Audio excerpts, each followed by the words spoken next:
చంటి crackers వారి దీపావళి శుభాకాంక్షలు। ఈ దీపావళిని మరింత ఆనందంగా జరుపుకున్నటకు మా షాపునకు విచ్చేయండి।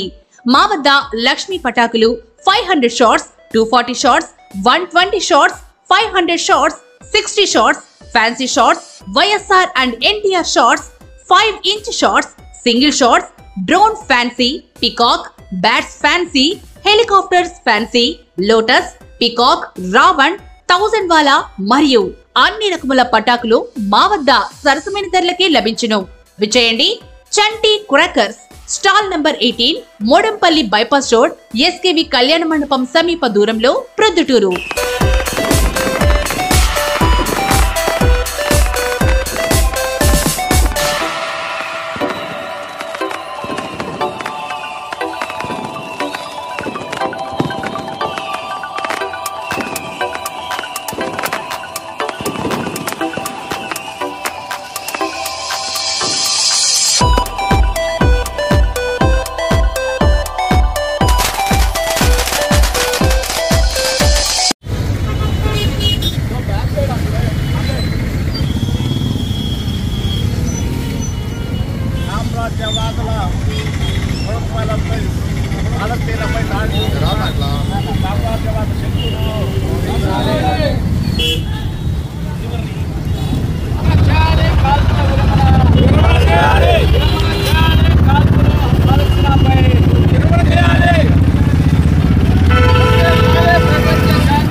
పాలస్తీనాపై ఇజ్రాయెల్ చేస్తున్నటువంటి దాడులను ఖండిస్తూ నిరసిస్తూ ఈ సామ్రాజ్యవాద తొత్తులు ఏవైతే ఉన్నారో వాళ్ళ కుట్రలు పన్ని చేస్తున్నటువంటి ఈ నరమేధాన్ని ఖండించాలని చెప్పేసి భారత కమ్యూనిస్టు పార్టీ సిపిఐ, భారత కమ్యూనిస్టు పార్టీ, మార్క్సిస్టు పార్టీ పిలిపించినటువంటి నేపథ్యంలో ఈరోజు ఇక్కడ నిరసన తెలపడం జరుగుతూ ఉంది।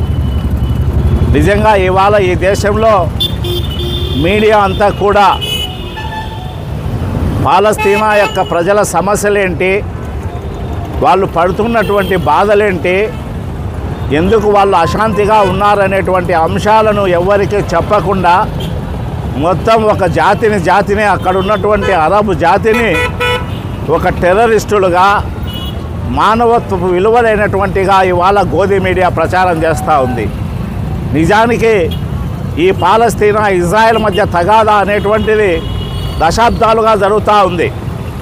వలసవాద దేశాలు చేసినటువంటి, సామ్రాజ్యవాద దేశాలు చేసినటువంటి కుట్రలో భాగంగా ఇవాళ ఈ నరమేధం జరుగుతూ ఉంది। 1917 సంవత్సరంలో ఆర్థర్ బాల్ఫర్ అనేటువంటి వాడు యూదులకు సంబంధించినటువంటి పాలస్తీనాలో ఇప్పుడు యూదులకు సంబంధించి దాన్ని మాతృభూమిగా పరిగణించాలని చెప్పేసి ఆనాటి బ్రిటిష్ ప్రభుత్వానికి లేఖ రాయడము, ఆ లేఖను ఆమోదించడము 1923 నుంచి 1948 వరకు ఏదైతే మ్యాండేట్ ఇచ్చినారో, ఆ లేఖ ద్వారా మ్యాండేట్ తీసుకున్నారో దాన్ని అమలు పరచడానికి తీవ్రమైనటువంటి కుట్రలు, తీవ్రమైనటువంటి దాడులు చేస్తున్నారు। ఇవాళ సామూహికంగా పాలస్తీనాలోకి 90% పాలస్తీనాలో ఉన్నటువంటి ప్రజలలోకి సామూహికంగా ఎవరైతే ఇజ్రాయెల్స్ ఉన్నారో, యూదులు ఉన్నారో వాళ్ళందరినీ కూడా వలసలు వెళ్లేందుకు దారులు తెరిచారు। వాళ్లకు ఆయుధ ఫ్యాక్టరీలు నిర్మించినారు, వాళ్ళను మిలిటరీగా తీర్చిదిద్దినారు। అట్లా తీర్చిదిద్దిన మూలంగా ఇవాళ అక్కడ మారణహోమం జరుగుతుంది। పెద్దలు చెప్పినట్టు ఇవాళ 6 మిలియన్ పీపుల్ విదేశాలలో తలదాచుకుంటూ ఉన్నారు। వాళ్ళ ఇంట్లోనే దూరి వాళ్ళని ఎల్లగొట్టేటువంటి పరిస్థితి ఇది। ఎందుకు పుట్టకరావు? 1936 నుంచి 1939 వరకు బ్రహ్మాండమైనటువంటి సమ్మెలు జరిగితే ఆ సమ్మెలను బ్రిటిష్ ప్రభుత్వము నిర్దాక్షిణ్యంగా అణిచివేసింది। పిల్లలను, స్త్రీలను అందరినీ చంపివేసింది। ఐక్యరాజ్య సమితి ఒక తీర్మానం చేసింది, పాలస్తీనాను పార్టీషన్ చేస్తామని చెప్పేసి దాదాపు 55% పాలస్తీనా భూభాగాన్ని ఇవాళ ఇజ్రాయెల్కు అంటే యూదులకు కట్టబెట్టేటువంటి ప్రయత్నం చేస్తే రైతులందరూ సమ్మె చేసినారు. అంటే దాదాపు పట్టైల్ ల్యాండ్ అంతా వాళ్ళ చేతులకు పోతే మేము ఇక్కడ పుట్టి స్థానికంగా ఉండి మా దేశాన్ని మీరు ఆక్రమిస్తూ ఉంటే మేమేం చేయాలని ఏమీ చేయలేనటువంటి పరిస్థితుల్లో ఏం చేస్తారు ఎవరైనా కానీ? ఉగ్రవాద సంస్థలు ఊరికే పుట్టుకొస్తాయా? మీరు అణిచివేస్తున్నారు, మానవ విలువలను ధ్వంసం చేస్తున్నారు, వాళ్ళ దేశంలోనే వాళ్ళను బానిసలుగా మారుస్తున్నారు. ఇటువంటి పరిస్థితులలో ఉగ్రవాద సంస్థలు పుట్టుకొస్తున్నాయంటే ఆ సమస్యను పరిష్కారం చేయడం ద్వారానే ఉగ్రవాద సమస్యలు రాకుండా, ఉగ్రవాద సమస్యలు పుట్టకుండా నివారించవచ్చు. కానీ ఇవాళ అమెరికా సామ్రాజ్యవాదం కానీ బ్రిటిష్ సామ్రాజ్యవాదం కానీ ఆ పాపాన పోలేదు. ఇవాళ భారతదేశం కూడా పుట్టినప్పటి నుంచి భారతదేశం అలీన విధానాన్ని అనుసరిస్తూ ఉంటే ఇప్పుడు మోదీ వచ్చిన తర్వాత ఆ అలీన విధానానికి స్వస్తి పలికి ఇవాళ ఇజ్రాయెల్కు మద్దతు ఇచ్చేటువంటి పరిస్థితి. కాబట్టి ఇప్పటికైనా కానీ వాళ్ళ దేశంలో పాలస్తీనాలకు సంపూర్ణమైనటువంటి అధికారం ఇవ్వాలి. వాళ్ళకే వాళ్ళు ప్రకటించుకున్నారు 1948లో. యూరోప్ అంతా సపోర్ట్ చేసింది, మేము ఇజ్రాయెల్ దేశాన్ని ఎస్టాబ్లిష్ చేస్తున్నామని. అంటే మా ఇంటికి వచ్చి మా ఇంట్లో దూరి ఇది నా ఇల్లు అని ప్రకటించుకున్నట్లుంది. అటువంటప్పుడు ఎవరేం చేస్తారు?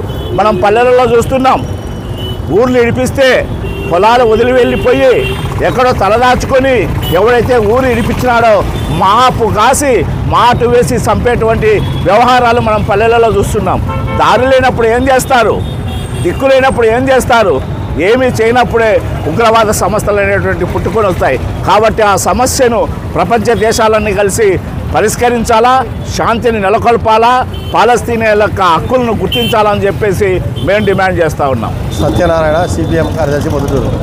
ఈరోజు సిపిఐ, సిపిఎం మిగతా పక్షాలు అందరూ కలిసి దేశంలో జరుగుతున్నటువంటి దాడులు, ఈరోజు పాలస్తీనా పైన ఇజ్రాయెల్ చేస్తున్నటువంటి దాడులు సరైనది కాదని, ఎందుకంటే అక్కడ ప్రజలు ఈరోజు చూస్తున్నాం బిక్కుబిక్కుమని బతుకుతున్నారు, సరైనటువంటి తిండి లేదు. మేము ఒకటే చెప్పదలుచుకున్నాం, చర్చల ద్వారా ఎందుకు పరిష్కారం చేసుకోకూడదని చెప్పేసి మేము అడుగుతా ఉన్నాము. ఈ రకమైనటువంటి దాడులు చేసి ప్రజల నష్టం, ప్రజలు ప్రాణాల నష్టము, ఆస్తి నష్టము ఇవన్నీ పెద్ద ఎత్తున జరుగుతూ ఉంటే పక్క దేశాలు కూడా దాన్ని పట్టించుకొని అణిచివేసే ప్రయత్నంలో లేదు, దీన్ని ప్రోత్సహించే పద్ధతిలో కూడా ఈరోజు దేశాలు తోడ్పడుతున్నాయని చెప్పేసి చంద్రబాబు చెప్పదలుచుకున్నాం. కానీ వెంటనే చర్చల ద్వారా ఈ సమస్య పరిష్కారం చేయాలని చెప్పేసి డిమాండ్ చేస్తున్నాం.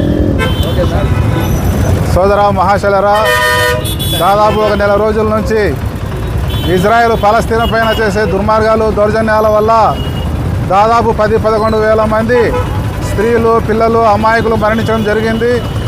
ఈ విషయాలన్నీ కూడా మనకందరికీ తెలిసిన విషయాలే.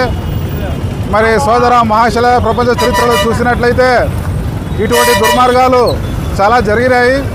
కాకపోతే విచిత్రమైన విషయం ఏమంటే ఈ ఇజ్రాయెల్ జాతి ఏదైతే ఉందో ఇది చాలా దుర్మార్గమైన జాతి. ఈ జాతి పైన దాదాపు 2000 సంవత్సరాల నుంచి శిక్ష పడినప్పటికీ కూడా ఈ జాతి గుణపాఠం అనేది నేర్చుకోలేదు. మరి ముఖ్యంగా చూసినట్లయితే 100 సంవత్సరాల ముందు ఈ యూదు జాతిని హిట్లర్ ఏ విధంగా అంతమొందించే ప్రయత్నం చేశాడో ఆ విషయాలు కూడా వీళ్ళు మర్చిపోవడం జరిగింది. అదేవిధంగా ప్రపంచవ్యాప్తంగా ఈ వడ్డీ ద్వారా పేద ప్రజల్ని, పేద దేశాలని పీడించిన తర్వాత, ఈ ధన వ్యామోహంతో ధనాన్ని సంపాదించుకున్న తర్వాత ఈ మారణాయుధాలు సమకూర్చుకొని సాధారణ వ్యక్తులపై, పట్టణాలపై, పాఠశాలలపై, ఆసుపత్రులపై దుర్మార్గంగా నరరూపరక్షసుల మాదిరి బాంబులు కురిపించి ఆ భవనాల్ని పగలగొట్టడము, మనుషుల్ని చంపడము, వారికి వైద్య పరికరాలు, మందులు లేకుండా దుర్మార్గం చేయడము, ఇవన్నీ విషయాలు ఈరోజు మనం చూస్తున్నాము. కానీ సోదర మహాశలరా, ఈ ప్రపంచంలో పెద్ద పెద్ద శక్తులు ఏవైతే ఉన్నాయో వాటి యొక్క ప్రయోజనాల కోసము ఇజ్రాయెల్కే మద్దతు ఇవ్వడం జరుగుతుంది. కానీ ఈ సాధారణ ప్రజలు ఎవరైతే ఈ దారుణాలు అనుభవిస్తున్నారో, నష్టపోతున్నారో, చనిపోతున్నారో వారికి సహాయం తెలపడం లేదు. మరీ ముఖ్యంగా దుర్మార్గమైన విషయం ఏమంటే వారు ఏదైతే తమ దేశం కోసం, స్వాతంత్రం కోసం పోరాడుతున్నారో వారిని ఉగ్రవాదులుగా చిత్రీకరిస్తున్నారు. ఈరోజు పాలస్తీనా మీద ఇజ్రాయెల్ జరుపుతున్న దాడులని మొత్తంగా అమెరికా సామ్రాజ్యవాద ఆధిపత్యంలో భాగంగానే చూడాలి.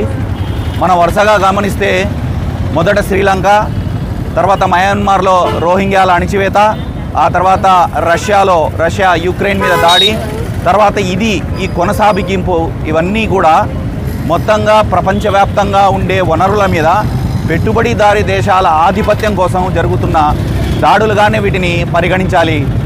అలాగే వెనుకబడిన దేశాలు ఏవైతే ఉంటాయో అవి రాజకీయంగా భౌతికంగా ఏవైనా అడ్డు ఉంటే, సామ్రాజ్యవాద దేశాలకు అడ్డు ఉంటే వాటిని నిర్మూలించుకుంటా తొలగించుకుంటా పోయి వాళ్ళ వనరులని తమ దేశాలకి తమ పెట్టుబడిదారులకి తరలించడానికి ఈ కుట్ర వీళ్ళు పన్నుతున్నారు. ఈరోజు పాలస్తీనా మీద జరుగుతున్న దాడిని దాంట్లో భాగంగానే మనం చూడాలి.